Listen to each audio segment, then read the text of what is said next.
يا صباح الخير على كل اللي بيتابعني واللي مش بيتابعني وما يعرفنيش. انا لونا. تابعوني على قناتي واعملوا اشتراك للقناة وفعلوا الجرس عشان يوصلكوا كل جديد. النهاردة هنتكلم عن شوية عادات كده، انا بعملهم في يومي واتمنى تعملوهم انتوا كمان ويكونوا عادة مستمرة وتستمر معاكم. يا رب يعني يكتب لنا الثواب ليا وليكم. حاولوا تشيروا الفيديو ده لكل الناس عشان ناس كتير قوي تستفيد. هي عادات سهلة وبسيطة بس صدقني هتبقى حياتكم مختلفة جدا، وانا حابة افيدكم وانتوا كمان تفيدوني. ولو حد عنده عادات حلوة بيعملها في يومه قولولي برضو، شاركوني كده العادات اللي انتوا بتعملوها الجميلة بتعملوها في اليوم. قولولي في الكومنتات، انا كمان استفيد منكم.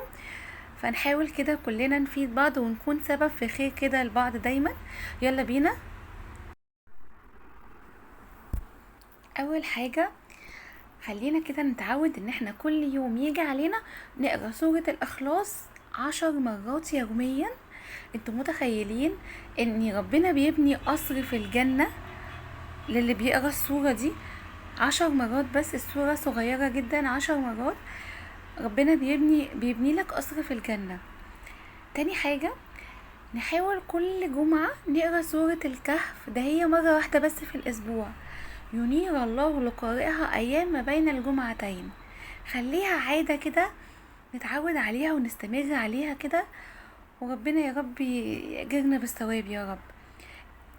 تالت حاجة، نحاول على قد ما نقدر ان احنا نحفظ بس اول 10 ايات من سورة الكهف. سهلة جدا على فكرة، اول 10 ايات بس من سورة الكهف. انتوا متخيلين اللي حافظها يعصم من فتنة الدجال؟ 10 ايات بس بيحفظك من فتنة الدجال، فحاجة سهلة جدا ومش صعبة. في حاجة تانية، بعد كل فرض مش هتاخد منك والله ما هتكمل دقيقة، بعد كل فرض كل صلاة كده بتصلوها حاولوا تقروا آية الكرسي بس مرة واحدة بس. انتوا متخيلين لو بتقروا آية الكرسي بعد كل صلاة لا يصبح بينك وبين الجنة إلا الموت؟ الآية الصغيرة دي تقروها بس ما بتاخدش دقيقة، ما بينك وما بين الجنة مفيش غير الموت بس. وفي حاجة تانية قبل ما تناموا، مش هقول لكم سورة الملك، سورة الملك جميلة جدا قبل النوم، بس سورة الكافرون قبل النوم بتبرأ قارئها من الشرك. تخيلين سورة الكافرون الصغيرة دي بتبرأ قارئها من الشرك، جميلة جدا وصغيرة جدا، مش هتاخد من وقتك اقل من دقيقة قبل ما تحط راسك كده على المخدة وتنام. اقروا سورة الكافرون. بعد الوضوء نتعود دايما نقول أشهد أن لا إله إلا الله وحده لا شريك له وأن محمدا عبده ورسوله، اللهم اجعلني من التوابين واجعلني من المتطهرين. قائلها تفتح له أبواب الجنة ال8. أبواب الجنة بتتفتح لك ال8 عشان بتقولوا بس أشهد أن لا إله إلا الله وحده لا شريك له بعد الوضوء. متخيلين رحمة ربنا علينا قد إيه؟ وكل يوم حاولوا كده وانتوا قاعدين سبحان الله وبحمده سبحان الله العظيم 100 مرة.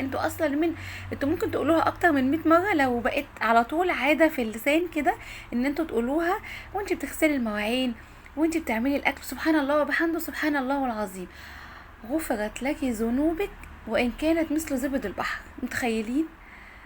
بصوا رحمة ربنا جعل لنا حاجات كتير قوي يغفر لنا بيها ذنوبنا، بس احنا بس نحاول على قد ما نقدر ان احنا نخلي شوية عادات كده وبسيطة جدا نعملها في يومنا. ربنا هيفتح علينا ابواب خير. انتوا مش متخيلين حياتكم هتتغير ازاي. واتمنى بجد حياتكم تتغير وتحاولوا تخلوا العادات دي مستمرة معاكم. يا رب يا رب يهدينا جميعا، اللهم امين يا رب العالمين. حاولوا تشيروا الفيديو ده عشان يوصل للكل، واي حد عنده حاجة جميلة بيعملها في يومه يقولها لنا ونشارك كلنا بعض عاداتنا الجميلة، ويا رب دايما نكون سبب في خير لبعض.